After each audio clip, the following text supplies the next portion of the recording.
So, the essential question we're trying to answer today in 2.2 and 2.3 is, what are the properties of real numbers? Okay, and there are 4 properties of addition. So, this would be a great thing to highlight in your notes to come back to and write a question, a level 1 question later on. So, the 4 properties of addition, maybe you've heard of these before. The commutative property. The commutative property, the algebra looks like this. If you take any number A and you add it to B, it's the exact same thing as adding B to A. So here's the rule, and here's an example for you. We all know that 4 plus 2 is the same thing as 2 plus 4. Do you agree with that? No. Say yes if you agree. Yes, we agree. That's the commutative property. Raise your hand if you've heard of the commutative property before. Let the record show that almost everyone in the room is raising their hand. Great. All right, let's talk about the associative property. The associative property of addition says if you could take in A plus B plus C, and you want to group A and B together first, it's the same thing as A plus B plus C, grouping B and C together first. Let me give you an example of this one. Here's an example. If I take negative 3 plus 2 plus 1, is that the same thing as negative 3 plus 2 plus 1? If I group negative 3 plus 2 first, is that the same thing as grouping the 2 and the 1? What do you think? Well, according to the associative property, it should be true. So how much here? What's negative 3 plus 2? Negative 1. What's 1 plus 1? 0. Is that the same as this? Negative 3 plus, let's hear, what's 2 plus 1 inside my parentheses? 3. It was negative 3 plus 3. Hey, check it out. It's the same. It'll be the same every single time for real numbers when we do the associative property. So, commutative property. And then we have associative property. What do you think so far, you guys? You with me? Good? Great. Okay, the third one is the identity property. It's my favorite one. If you take any number A and you add 0 to it, what do you get back? Which is? Which is just A, right? Yeah, exactly. The identity property says the sum of a number and 0 is just the number. Right? Think of this as when you look at yourself in the mirror, all you see is yourself, even if you add 0 to yourself. That's kind of a silly analogy, but that's what I'm thinking of.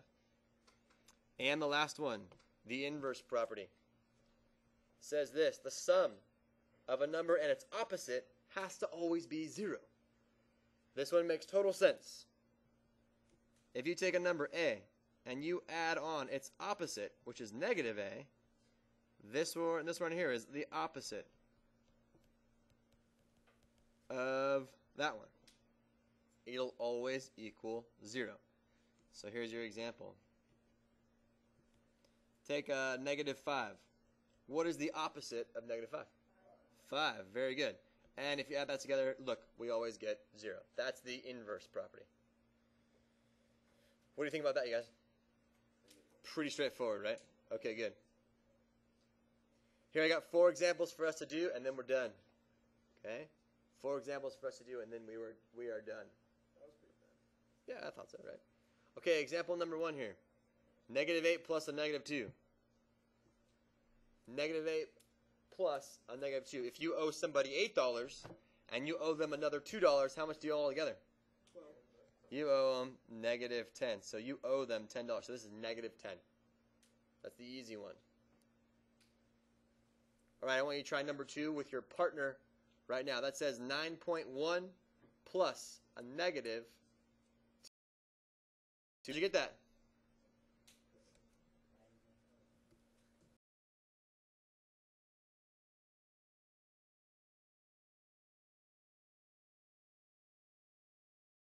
That means 9.1. So, remember, subtraction, right? This is going to be 8. We're going to borrow. That's going to give me a 6.6.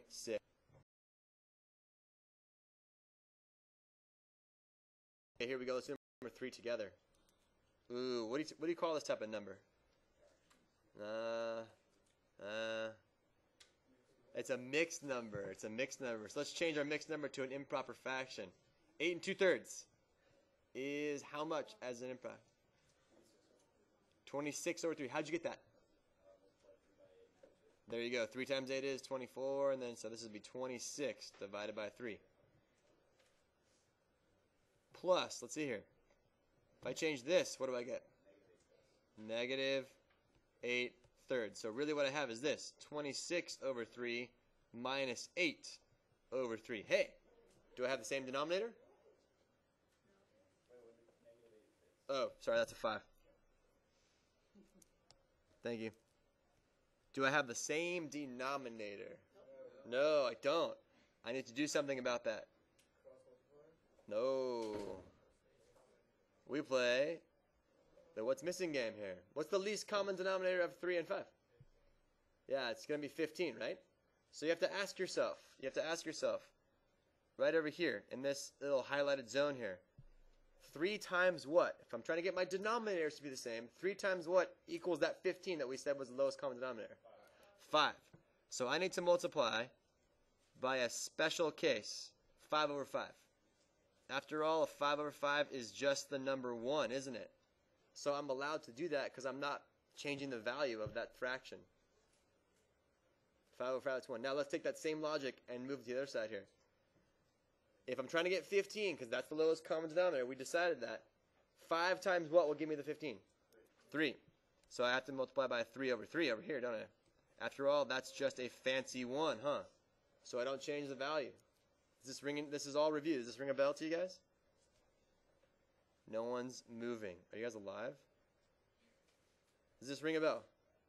You got to give me feedback. Otherwise, I don't know where we're at. Give me feedback. Yes or no. Does this make sense? Okay, good. Thank you so much. Here we go. What is 5 times 26? 130. Very good. 130. What's 3 times 8? 24. All divided by what's the new common denominator? 15. Very good. So what's 130 minus 24? 106 over 15. Great job. Great job.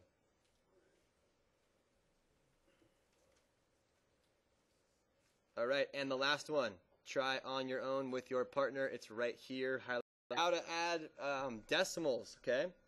So first, let's take care. Some of you got it, some of you didn't get it. So let's take a look at these two numbers first, okay? This says negative 2.6 plus a negative 3.4. So I'm going to add these numbers up, and what's my answer going to be, positive or negative? Negative, exactly. So let's add the numbers up and put a minus sign in front of it. What's 6 and 4? 1, 0. Good, good. What's 2 plus 1? 3 plus 3? 6, right? So this is negative 6.0, all right?